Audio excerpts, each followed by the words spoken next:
Hi.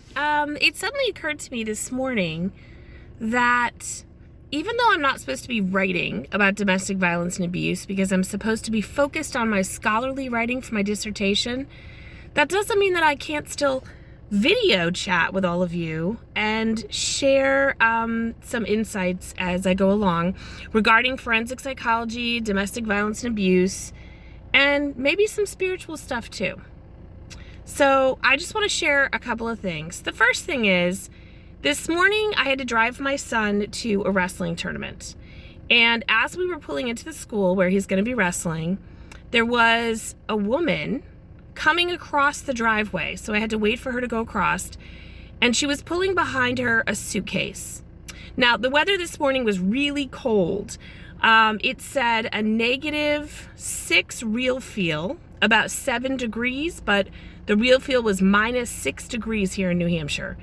So a very cold early morning, about 7 a.m., and this woman felt the need to pack her suitcase and leave her house, and she was dragging it down a snowy pathway, and behind her was a man, and he was yelling and he was pointing his finger at her.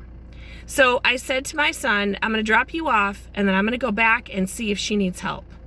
So I dropped him off, and I went back to the driveway area, and they were still there arguing. By this point, she was arguing back with him, and I pulled over, and I just rolled my window down, and the fellow said, "We don't need any help. You can go now." And I said, "Yeah, I don't think so." And I said, "Ma'am, do you need a ride? I'd be happy to help and give you a ride." And she looked at me and she said, "No, I'm okay." Well, you and I both know that she wasn't okay.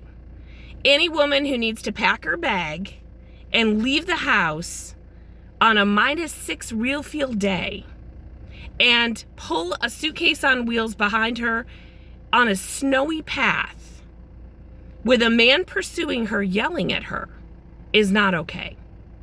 So I thought, well, what can I do here? She's refusing help. She doesn't want to be helped. This is the point where most domestic violence workers, psychologists, police officers step away.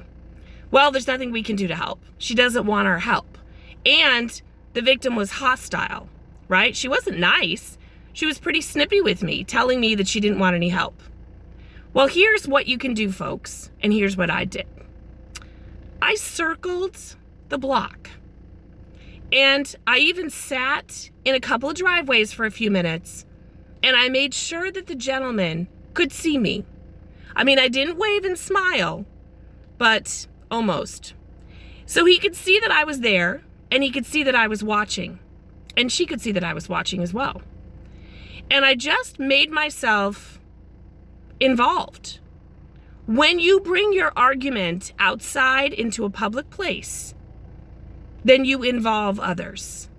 Now you're making it the business of other people. And being a good neighbor means getting involved, even if people don't recognize that they might need some help.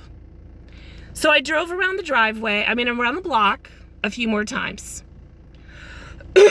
Every time I went by, every time I saw this couple, things slowly began to de-escalate. So after, a couple of drives around the block, when they noticed me and they saw that I was still there, they began to stop yelling at each other because I was watching.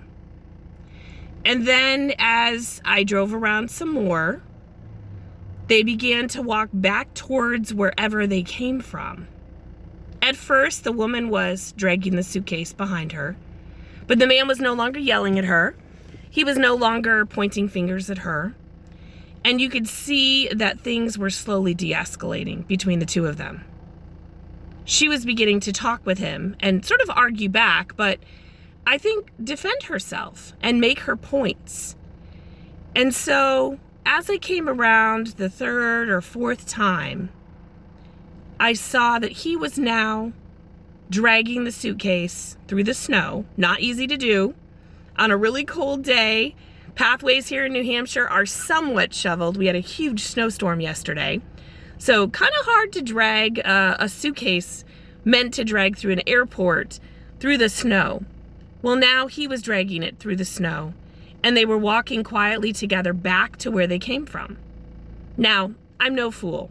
I know that I didn't solve their problem. I know that they're going to continue to have issues and conflicts in their relationship. But what I did by having a watchful eye was I helped them to de-escalate the situation, and I helped that man to turn around his behavior, even if it was just for a few minutes. He knew what the right thing to do was. He knew that it wasn't right to watch her struggle with this suitcase, and so he decided to be a gentleman. Could it have been for show? Of course. Everything that these men do, everything that abusive people do in public is generally for show. However, maybe I've bought her a little time. Maybe I've prevented it from escalating today to a further act of violence or controlling and abusive behavior. The other thing is, maybe I've given her hope, and maybe I've let her know that there are people out there watching who care. I was not going to just let this go. I was not going to just drive away and forget about what I had seen. So, ladies and gentlemen, I just encourage you to be a nosy neighbor. I encourage you, when you see things and you know that something is off in the relationship, do what you can to interfere. Not in a stalkerish way. I mean, I wasn't doing anything illegal. I was within my rights to drive around the block as many times as I wanted to. But by doing that, maybe I helped de-escalate the situation. Maybe I helped prevent it from escalating to the next level, where there might have been physical violence or threats or a weapon taken out, something of that nature. Anyway, I don't know this lady's name, and I don't know the guy's name. I don't know anything about them, but just ask you to say a prayer for them today, and to just pray that God will change the heart, maybe both of their hearts, that God will reach into their lives and speak to them, and that maybe they'll get some help to work through their situation and do things in a way that is right, in a way that isn't full of conflict, in a way that hasn't escalated to the point where the woman feels like she needs to pack her suitcase and flee from her home in -6 real feel weather. Anyway, have a great day. I think my kids have been encouraging me to do this for a while. And so today's little session, this is about identifying behaviors. This is about helping people de-escalate situations. And this is something that anyone can do. Very simple thing that you can do in your neighborhood. You can do this in your town. Have a great day.